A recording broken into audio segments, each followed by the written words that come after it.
information. All right, Todd, take it away. What's going on in the market? Well, thanks, Mike. Thanks, everybody, for joining us. Today, we're going over the weekly market stats for the Greater Phoenix Metro market week ending November 14th. First across, we have 59 days closed on market, a month's supply of 5.35 months. Our average absorption rate is at 18.7, our list price at $658,000, our average sale price at $512,000, and our list price to sale price retention at 97.41.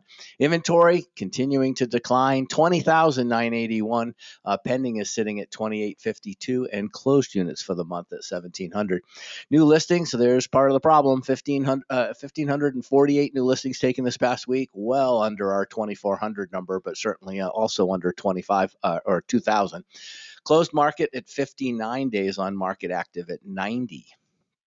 So let's look at our price ranges in the bottom right-hand side, that under $500,000 market. We've had this conversation. We are continuing to watch this under $500,000 market as it recovers from a 43% as the lowest percent of the entire inventory. We have crept back up to 57.3%.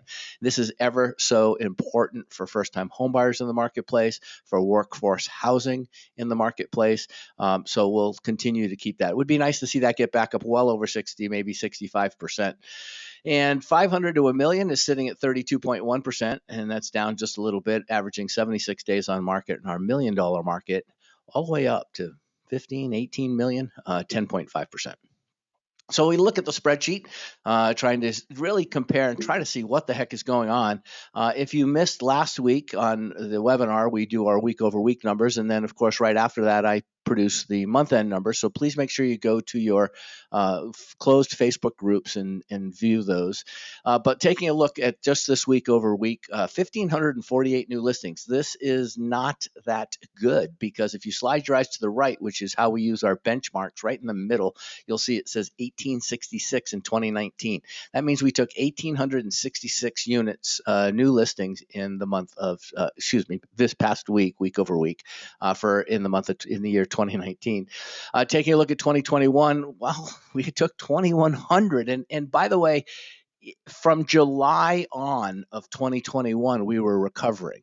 So in other words, we were no longer in that boom market, if you remember.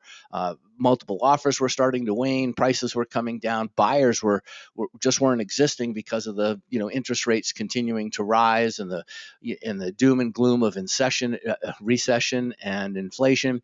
And so for us to not come in similar to that number, having gone through all that, is really where the issue is. So we're 1,000 units or actually 600 units behind that number. So we got to pick that up.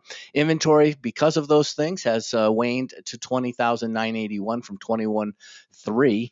And if we again slide our eyes to the right, this is kind of, we say, oh, well, Todd, look, we back in 2019, this year you talk about, we only had 14,000 listings. So we've got 7,000 we can burn. Not true. We need to have 23,000, easily 24,000 properties in escrow at any one time based on the percentage of population and the number of rooftops. Or next year, we're going to have a short sale. We're going to have not a short sale, excuse me. We're going to have an inventory problem again. So we have to just make sure that we're constantly watching these numbers. 430 of those are coming soon, 17,387, 97, a little far away. Single family detached, we have new homes that have crept up 2,564. And that number right there, when you see our inventory go down and you see new home construction listings go up, that means that the loss is even greater. Non-distressed at 20,933 for the entire segment. So we're looking at pending. And again, in red, I'm now highlighting the numbers in red, the numbers themselves, when they're numbers you must pay attention to, depending upon the direction they're going. This is continuing to wane, get smaller, fewer people under escrow at any one time, typically indicative of what's going on as far as the amount of buyers in the marketplace.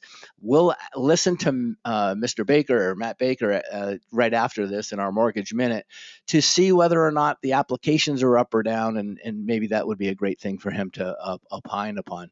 Closed inventory, too early in the month, 1,700 versus 3,700 already closed last year. So we'll see what's going on from that number. Month supply at 5.35. That's obviously going up because we have fewer buyers in the marketplace, even though the inventory is waning. We'll continue to watch that number. The nice, if there's a silver lining here, average prices are coming down, have been continuing to come down, down about 6% this particular week over week. And again, remember that's this week versus either last week or a year or three ago.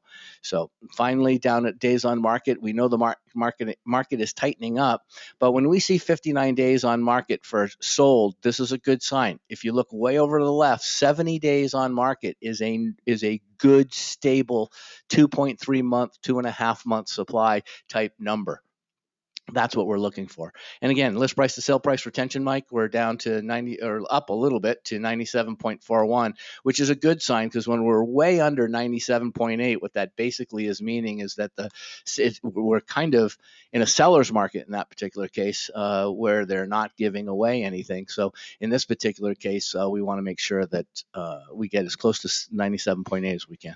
Yeah, and so back to your point, as far as the new listings, obviously they're down. The inventory, as far as where we're supposed to go, where we're supposed to be at is lower than where it needs to be.